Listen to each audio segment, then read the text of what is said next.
Hello students, I'm Sanna Chabria. Today we will continue a lesson which is from your OC textbook. This is lesson number 4, organizing. In the last video I have already explained you decentralization and some importance of decentralization. In this video we will discuss about the delegation of authority. First is meaning given to you. According to legal view, power means authority to take legal actions. But in business units, power is to give orders and also to see to it that the orders are followed. यानी यहाँ पे legal view के हिसाब से क्या बोला है कि हम कैसा काउंट करते हैं कि पावर यानी अथॉरिटी लीगल एक्शन करने की। पर बिजनेस यूनिट में पावर यानी क्या होता है कि ऑर्डर्स देना और वो चेक करना कि जो ऑर्डर्स हमने दिए हैं वो फॉलो हो रहे हैं नहीं। When the size of the organization becomes large, the upper level administrators assign some work to their helpers. They have to see whether the orders are followed or not. In order to enable such helpers to perform their task well, some powers are vested upon them. This is called delegation of power. In this way, in ordinary words, it can be said that to delegate power is to enable the other person to have power for doing the task well. अब यहाँ पे जैसे कि एक organisation unit हो, वो जितना large होता जाएगा तो जो अपर लेवल एडमिनिस्ट्रेशन जो है वो क्या करता है, अपने हेल्पर्स को वर्क असाइन करते जाते हैं और बार बार वो चेक करते रहते हैं कि जो भी हमने ऑर्डर एंड इंस्ट्रक्शन दिए गए हैं वो फॉलो हो रहे हैं नहीं। यानी जो टास्क परफॉर्म करने के लिए दिया वो हेल्पर्स के थ्रू हो रहा है नहीं, ये चेक करना। This is called delegation of power. यानी एक साइड आप पावर दे रहे हो किसी को एक्टिविटी करने का, पर फिर भी आप पावर को चेक कर रहे हो, आपके पास पावर है चेक करने का कि वो फंक्शन हो रहा है नहीं। That is called delegation of power. यानी ऑर्डिनरी वर्ड्स में कहें तो डेलीगेट ऑफ पावर मीन्स एक पर्सन को एबिलिटी होती है कि वो अदर पर्सन को काम करने के लिए दे और वो टास्क परफॉर्म हो रहा है नहीं वो चेक करे। That is called delegation of authority. Again मैं आपको बता देती हूँ what is delegation of authority. जैसे कि legal view point of view से देखा जाए तो पावर मीन्स होता है authority to take legal actions. But business unit में पावर यानी एक ऑर्डर एंड इंस्ट्रक्शंस देना और चेक करते रहना कि वो order and instruction perfectly follow हो रहे हैं नहीं। That is called delegation of authority. Actual क्या होता है, एक बिजनेस यूनिट जब लार्ज होता जाता है तो जो टॉप मोस्ट अथॉरिटीज़ होती हैं उनका जो बर्डन है, वर्कलोड जो है वो काफ़ी हाई हो जाता है। उन सर्कमस्टांसेस में जो अपर लेवल एडमिनिस्ट्रेशन है वो सम वर्क जो है अपने हेल्पर्स को दे देते हैं और उनको ऑर्डर्स देने के बाद वो चेक करते रहते हैं कि वो फॉलो कर रहे हैं नहीं। That is called delegation of authority. Perfect meaning is given here. Definition: according to Lewis Allen, delegation of power is such kind of process in which the administrator gives a part of the powers to his helpers along with duties and helpers with the help of others for the purpose of work performance, accepts such powers consciously. In the delegation of power, the understanding of the responsibility is the main thing. The helpers are given powers and they are responsible to get the work done, but the final completion of the work and its responsibility rests with the upper level administrators only, and he cannot free himself from that.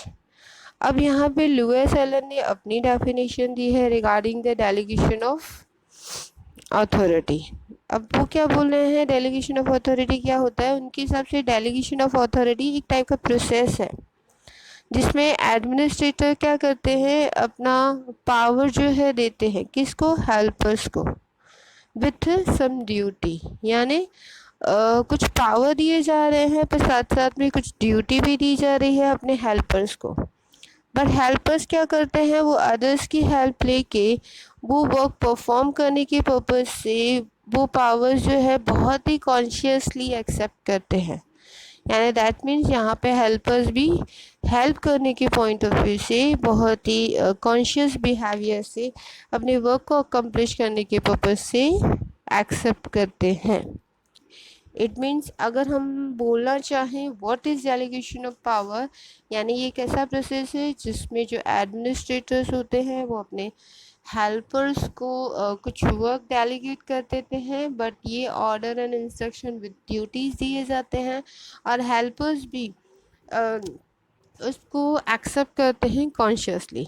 यानी that means delegation of power क्या है, understand करना responsibilities को, क्योंकि इसमें responsibility important है, दोनों ही चीज़ important है। हालांकि अथॉरिटी एंड रिस्पॉन्सिबिलिटी, हेल्पर्स को जो है वो पावर्स दिए जा रहे हैं पर वो वर्क कंप्लीट होने के लिए वो रिस्पॉन्सिबल होता है, यानी उसको फाइनल वर्क कंप्लीशन करने का रिस्पॉन्सिबिलिटी होता है। पर इसका मतलब ये नहीं है कि जो अपर लेवल है यानी टॉप लेवल एडमिनिस्ट्रेटिव पर्सन्स हैं वो उस रेस्पॉन्सिबिलिटी से छूट जाएंगे, फ्री हो जाएंगे, ऐसा नहीं बोल सकते। यानी इसके कहने का मतलब क्या है कि डेलीगेशन ऑफ अथॉरिटी है क्या, कि डेलीगेशन ऑफ अथॉरिटी से आप किसी को पावर दे रहे हो, किसी को रिस्पॉन्सिबिलिटी दे रहे हो, पर फिर भी आपको चेक करना है कि वो वर्क हो रहा है नहीं, उसका फॉलोअप लेना कंपलसरी है। अगर जिस पर्सन्स को, जिन हेल्पर्स को अपने काम दिया है वो अपनी रिस्पॉन्सिबिलिटीज़ को नहीं निभा रहे हैं, वहाँ पे वो परफॉर्मेंस नहीं दे रहे हैं, तो इसका मतलब ये नहीं है कि वो पर्सन रिस्पॉन्सिबल होंगी वो एक्टिविटी के लिए, क्योंकि वो नहीं कर रहे हैं, ऐसा नहीं है। क्योंकि वहाँ पे भी रिस्पॉन्सिबिलिटी जो टॉप लेवल मैनेजमेंट है उसी की होगी, यानी अपर डिपार्टमेंट होगा जो उसी की रिस्पॉन्सिबिलिटी होगी, क्योंकि वो अपनी रिस्पॉन्सिबिलिटी से फ्री नहीं हो सकता जब डेलीगेशन ऑफ अथॉरिटी किया जाता है।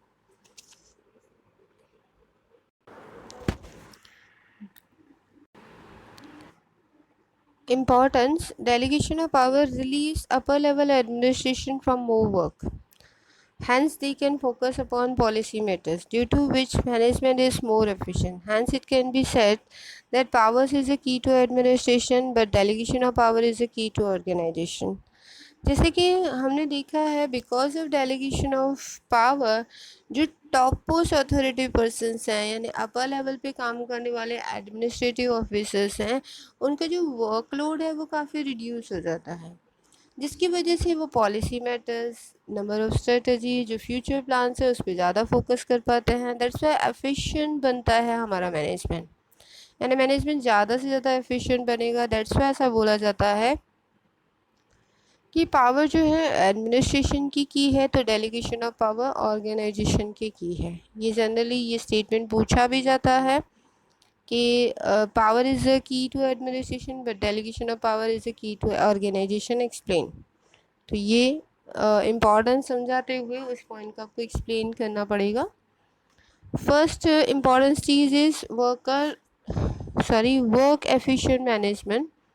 Due to delegation of power, the officers working on higher level have less burden of work, and the routine work are hence distributed, resulting in the focus on important areas. At the same time, they can meet the objectives due to which the business units get work efficient management. Generally क्या होता है, जैसे जैसे power का delegation होता है वैसे वैसे जो ऑफिसर्स लेवल पे काम करने वाले लोग यानी हायर लेवल पे काम करने वाले लोगों का जो बर्डन है वो डिक्रीज़ हो जाता है। दैट्स वाई वो डिक्रीज़ होने की वजह से जो रूटीन वर्क है वो डिस्ट्रीब्यूट हो जाता है और वो इम्पॉर्टेंट मैटर्स पे ज़्यादा फोकस कर पाते हैं। दैट्स वाई जो बिज़नेस यूनिट जो है वो ज़्यादा एफिशिएंट बनता है, यानी बिज़नेस की जो एफिशिएंसी लेवल है वो काफ़ी हाई हो जाती है। मैनेजमेंट जो है वो अच्छे से फंक्शन कर पाता है, जिसकी वजह से बिज़नेस के जो टास्क हैं वो सक्सेसफुली अचीव किए जा सकते हैं। दैट्स वाई ऐसा बोला जाता है कि because of delegation of authority efficient management create हो सकता है। सेकेंड है डेवलपमेंट ऑफ एम्प्लॉयज़।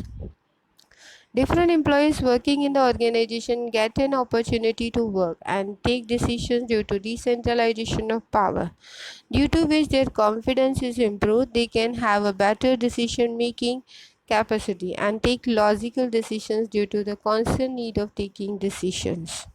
अब यहाँ पे क्या दिया हुआ है, डेवलपमेंट ऑफ एम्प्लॉयज़ के डेवलपमेंट कैसे हो पाता है, because of delegation of authority, यानी जैसे जैसे डेलीगेशन ऑफ अथॉरिटी होता है तो उससे क्या होता है, जो एम्प्लॉयज़ हैं उनको एक अपॉर्चुनिटी मिलती है वर्क करने की, यानी जैसे कि पावर यहाँ पे क्या हो रहा है, डिस्ट्रीब्यूट हो रहा है, तो वर्कर्स को भी अपॉर्चुनिटी दी जा रही है कि आप भी काम करो, आपको भी डिसीजन लेने में हक है, तो कुछ उनको पावर्स दिए जाते हैं। दैट्स वाई वो डिसीजन लेने में अलग अलग प्रोसेसेस में अपना योगदान देते हैं और अपना कंट्रीब्यूशन देने की वजह से उनका जो कॉन्फिडेंस लेवल है वो हाई होता है, और जिसकी वजह से क्या होता है कि जो डिसीजन मेकिंग कैपेसिटी है वो और लॉजिकल और बेटर बनती जाती है, जिसकी वजह से जो एक एम्प्लॉय है उनका मोरल सपोर्ट बढ़ता है, वो इंस्पायर होते हैं। दैट्स वाई इस तरीके से जो एम्प्लॉयज़ हैं उनका भी डेवलपमेंट होता है, धीरे धीरे उनकी पोस्ट बढ़ने लगती है और ऑब्वियसली उनका ग्रोथ होने लगता है। Next point of importance is motivation. Due to delegation of power, the employees have the chance to develop their abilities, due to which they also gain psychological benefits. When the higher administrator delegates the power and enables decentralization to the helpers, such helpers not only get the work accomplished but at the same time gets boosts to self-confidence due to such work accomplishment. Due to this, the right kind of motivation is obtained. अब जैसे जैसे power delegate होता है, employees को एक chance मिलता है अपनी एबिलिटीज़ को शो करने का, वो अपनी एबिलिटीज़ को डेवलप करने का एक चांस रिसीव कर पाते हैं, जिसकी वजह से वो साइकोलॉजिकल बेनिफिट्स गेन करते हैं।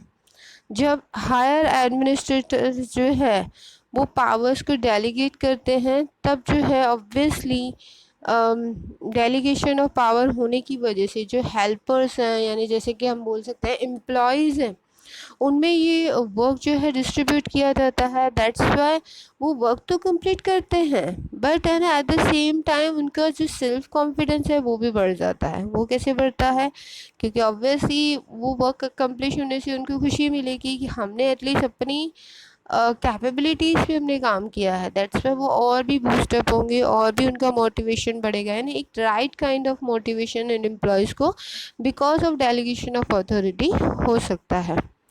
Number fourth is benefit of specialization. In a single unit, it is possible that all the employees may not have the abilities in all the fields and areas. It is obvious that such ability is not possessed by all, but due to the decentralization of power, different people are assigned different kind of work, and hence the benefit of the specialized skill of such people is obtained in the matters of their abilities, skills, and varieties of excellence. अब यहाँ पे fourth point है benefit of specialisation. जैसे कि एक single unit हो तो ज़रूरी नहीं है एक सिंगल यूनिट पे ऑल एम्प्लॉयज़ जो भी काम कर रहे हैं उनको हर एक फील्ड, हर एक एरिया का एबिलिटी हो, ऐसा ज़रूरी नहीं है। हाँ, पर ये ऑब्वियस है कि एबिलिटी जो है सबके पास नहीं होगी, पर because of centralisation of power करने की वजह से अलग अलग लोगों को अलग अलग वर्क दिया जाएगा। तो जो अलग अलग लोगों के पास अलग अलग एक्सपीरियंस है, उनका स्किल है, उनका नॉलेज है, वो पूरा पावर जो है एक यूनिट को मिलेगा, यानी एक बिजनेस यूनिट को मिलेगा। दैट्स वाई जो है ability, skill and variety of excellent पूरे स्पेशलाइजेशन बेनिफिट्स किसको मिलेंगे, एक बिजनेस यूनिट को मिलेंगे। ऑब्वियसली बिजनेस सक्सेसफुल रहेगा। यानी सिंगल यूनिट में भले ऑल एम्प्लॉयज़ के पास सब पावर नहीं है, पर जब सारे एम्प्लॉयज़ के पास जो एक एक पावर है वो मिलके सब किसको मिल रहा है, स्पेशलाइजेशन पावर मैनेजमेंट को मिल रहा है, तो इसका बेनिफिट, स्पेशलाइजेशन का बेनिफिट इस यूनिट को मिल जाता है। Next point is coordination. Due to delegation, the relationship of helper and upper officers are developed. The middle and lower level employees get the chance to take decisions independently. In this way, their opinions are respected and they are able to develop interpersonal relations in the organization. This enables good coordination. अब because of delegation of authority जो है coordination possible हो सकता है। ऐसा कैसे बोल सकते हैं, क्योंकि जैसे जैसे डेलीगेशन ऑफ अथॉरिटी होता है वैसे वैसे जो हेल्पर और जो अपर ऑफिसर्स होते हैं उनके बीच में एक क्लोज रिलेशन क्रिएट होता है, और वो रिलेशन जो है वो अच्छे से डेवलप होने लगता है। जो middle and lower level employees हैं उनको एक चांस मिलता है, वो इंडिपेंडेंटली अपने डिसीजंस ले पा रहे हैं। तो इस तरीके से वो अपने ओपिनियन, अपनी डिसीजंस मेकिंग, अपने सजेशंस जो हैं वो अपर लेवल में सुनाते हैं, और जिसकी वजह से अपर लेवल क्या करते हैं, उनकी रिस्पेक्ट करते हैं, उनकी डिसीशंस को वो एज ए ओपिनियन तरीके लेते हैं और वो बिज़नेस यूनिट में यूज़ किए जाते हैं। तो एक पर्सनल रिलेशन ऑर्गेनाइजेशन में डेवलप होता है दोनों के बीच में, वेदर वी एम्प्लॉयज़ हैं एंड हायर ऑफिशियल्स हैं, दोनों के बीच में। तो इस तरीके से एक कोऑर्डिनेशन बना रहता है because of delegation of authority. Next point is scope for expansion. Due to delegation of power, the upper level officers are free to focus on new ideas for the expansion of the business. This enables long life to the organization and ease in doing business. जैसे कि scope for expansion दिया हुआ है, यानी जो business unit है वो business unit जो है डेलीगेट करता है पावर को, यानी जैसे कि डेलीगेशन ऑफ पावर होने की वजह से जो अपर लेवल ऑफिसर्स हैं वो फोकस कर पा रहे हैं फ्यूचर प्लान्स की तरफ। तो फ्यूचर प्लान में न्यू आइडियाज़ को इनोवेट करना है, एक्सपांशन करना है, बिजनेस का मॉडर्नाइजेशन करना है, न्यू टेक्नोलॉजी को अडॉप्ट करना है। तो इस टाइप के एक्सपांशन प्रोसेसेस बढ़ जाते हैं, जिसकी वजह से बिज़नेस की जो लाइफ है वो लॉन्ग लाइफ हो जाती है और आगे की प्रोसेसेस में काफ़ी ईज़ हो जाता है। दैट्स वाई बिज़नेस का एक स्कोप बढ़ता है एक्सपांशन की तरफ। तो यहाँ पे हमने देखा importance of delegation of authority. Next topic is elements of delegation of authority. अभी डेलीगेशन ऑफ अथॉरिटी की तीन एलिमेंट्स होते हैं, that is responsibility, authority and accountability. आगे समझते हैं हम लोग। According to Lewis Allen, delegation of authority means assignment of responsibility and power to the subordinates by creating accountability for effective performance. अब लुइस एलन क्या बोलते हैं, डेलीगेशन ऑफ अथॉरिटी यानी क्या है, रेस्पॉन्सिबिलिटीज़ एंड पावर्स को सबॉर्डिनेट्स में assign करो, और किस तरीके से कि जैसे इफेक्टिव मैनर में परफॉर्मेंस हो और एक अकाउंटेबिलिटी क्रिएट हो, यानी वो हमेशा आंसरेबल रहे। इस टाइप से delegation of authority and responsibility की जाए तो उसे डेलीगेशन ऑफ अथॉरिटी कहा जाता है। According to him, the following elements are included in the delegation of authority. First is entrustment of responsibility, second conferment of authority, and third है creation of accountability. इनके तीन एलिमेंट्स हैं, पहला है responsibility, entrustment of responsibility, second है conferment of authority and third is creation of accountability. ये बहुत important question है, ज़्यादातर पूछा जाता है elements of delegation of authority. In this way, a triple structure of delegation of authority can be formed. All the three elements are equally important and are independent, still mutually connected. An effective organization structure can be formed by balancing them. इस तरीके से ये एक ट्रिपोड है। ट्रिपोड यानी एक table है जिसके तीन लेग हैं, ठीक है। तो ये एक ट्रिपोड स्ट्रक्चर है डेलीगेशन ऑफ अथॉरिटी। आप देख सकते हैं टेबल का जैसे कि टॉप लेवल होता है वो, और ये तीन लेग्स हैं उसके जिसके ऊपर ये ट्रिपोड खड़ा है, यानी एक स्ट्रक्चर है, ट्रिपोड स्ट्रक्चर है डेलीगेशन ऑफ अथॉरिटी का, जिसके तीन एलिमेंट्स हैं, तीनों को इक्वल इम्पोर्टेंस दिया गया। अगर एक लेग, जैसे कि हमारे घर में टेबल होता है, अगर इसका एक लेग निकल जाए तो वो इनबैलेंस हो जाती है। इसी तरीके से इसमें से भी एक एलिमेंट को अगर निकाल दें तो ऑब्वियसली उसका इम्बैलेंस होगा। तो इफ़ेक्टिव ऑर्गेनाइजेशन स्ट्रक्चर के लिए इन तीनों का बैलेंस में होना बहुत ज़रूरी है। फर्स्ट दिया हुआ है entrustment of responsibility. Entrustment of responsibility is the duty assigned by the top level officers to the subordinates for a particular work. The responsibility is given to accomplish a particular task. It creates a relationship between superior and subordinates because the subordinate is expected to follow the orders given by the superior. Thus, assignment of responsibilities from top to bottom level. अभी entrustment of responsibility मतलब क्या होता है कि जो duties जो है एक टॉप ऑफिसर से अगर एक सबॉर्डिनेट को एक पर्टिकुलर टास्क करने के लिए दी जाए, दैट इज़ कॉल्ड रिस्पॉन्सिबिलिटी, यानी एंट्रस्टमेंट ऑफ रिस्पॉन्सिबिलिटी. तो ये रिस्पॉन्सिबिलिटी जो है एक पर्टिकुलर टास्क को परफॉर्म करने के लिए दी जाती है. ये एक सुपीरियर और सबॉर्डिनेट्स के बीच में रिलेशनशिप को क्रिएट करती है, जिसमें जो सुपीरियर पर्सन होता है वो ऑर्डर एंड इंस्ट्रक्शन देता है अपने सबॉर्डिनेट को, और सबॉर्डिनेट वो फंक्शन परफॉर्म करके कंप्लीट करता है. यानी रिस्पॉन्सिबिलिटी असाइन होती है तो हमेशा टॉप से बॉटम लेवल की तरफ जाती है. इन शॉर्ट फिर से मैं बता देती हूँ, एंट्रस्टमेंट ऑफ रिस्पॉन्सिबिलिटी का मतलब है जो भी ड्यूटीज़ हैं वो टॉप लेवल से सबॉर्डिनेट को एक पर्टिकुलर टास्क परफॉर्म करने के लिए दी जाती हैं, और ये एक पर्टिकुलर टास्क को परफॉर्म करने के लिए यानी एक बिजनेस ऑब्जेक्ट को अकम्प्लिश करने के लिए सुपीरियर पर्सन के द्वारा उनके सबॉर्डिनेट्स को दी जाती है, और जनरली ये टॉप से बॉटम की तरफ जाती है. Second, a conferment of authority. By giving power to a person, results can be obtained by work accomplishment. The administrator should provide enough power to the helpers or subordinates so that they can allot the work to the lower levels and get the work done. Hence, delegation of authority is an important step towards allotment of power.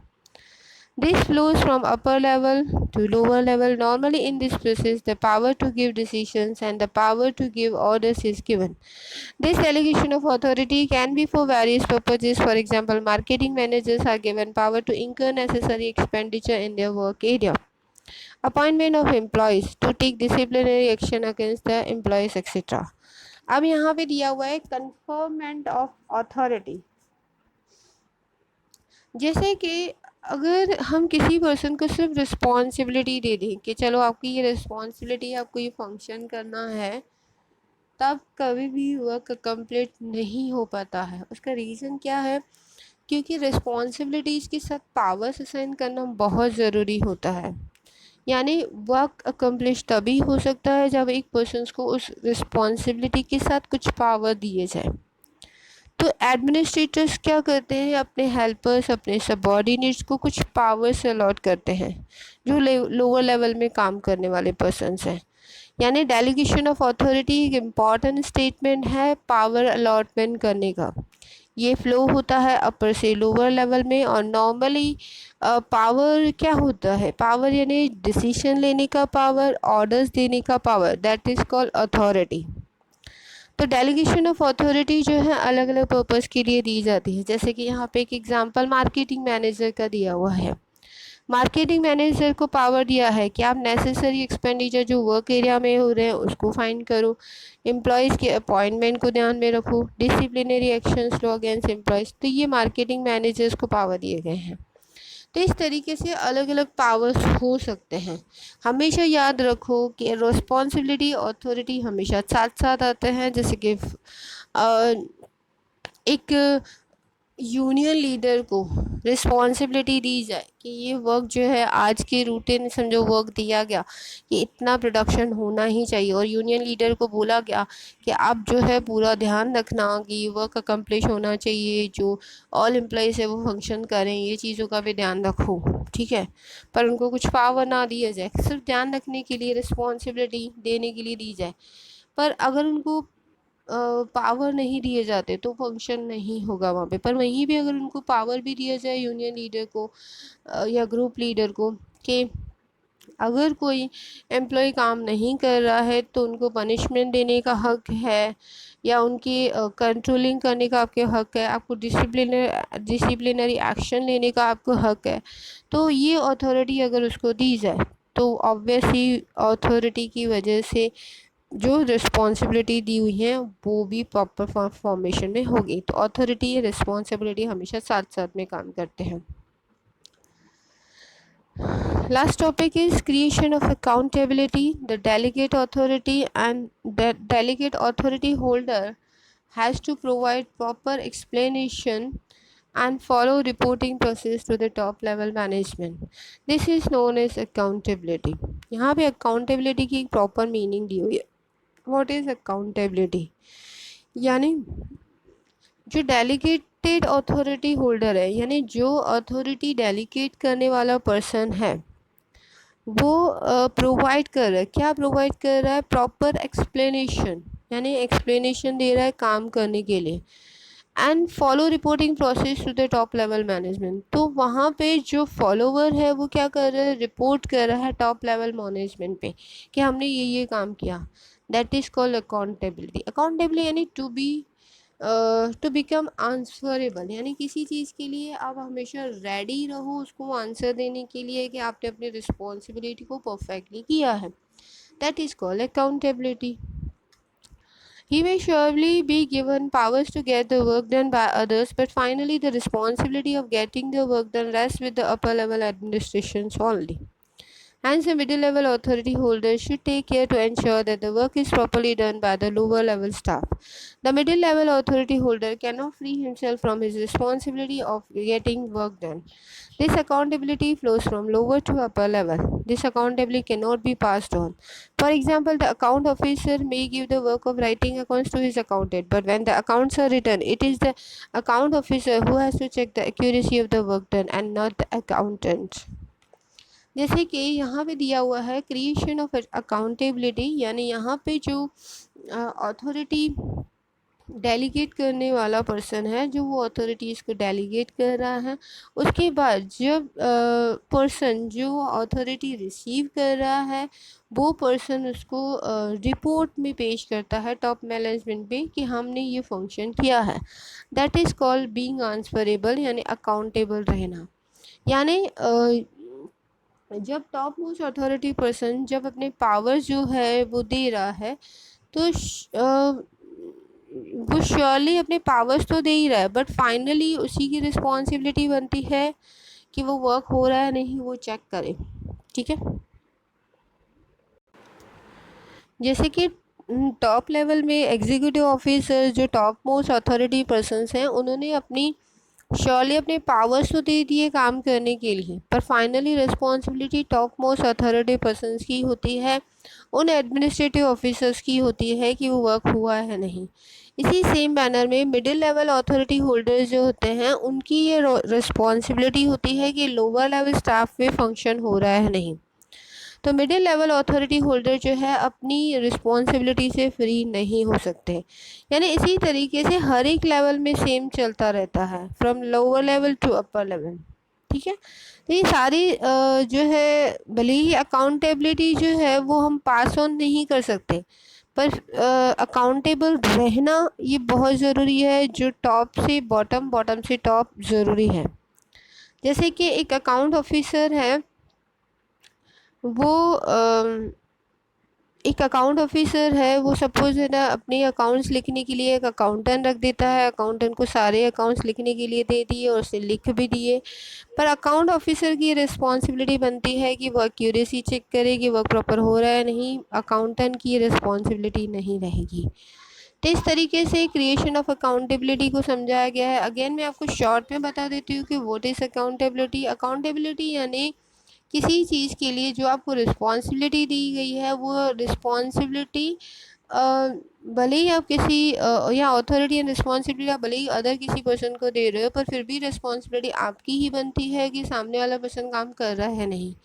इसी तरीके से जब top most authority person यानी top level पे जो भी authority and responsibility जो है डेलीगेट की जाती है मिडिल लेवल में, तो मिडिल लेवल वाले काम कर रहे हैं नहीं, ये रिस्पॉन्सिबिलिटी फिर भी टॉप लेवल की होती है. इसी सेम मैनर में मिडिल लेवल वाले जो है बॉटम लेवल में अपनी अथॉरिटी एंड रिस्पॉन्सिबिलिटीज़ को ट्रांसफ़र करते हैं, तो ये मिडिल की रिस्पॉन्सिबिलिटी बनती है कि लोअर लेवल में वो काम हो रहा है नहीं चेक करें.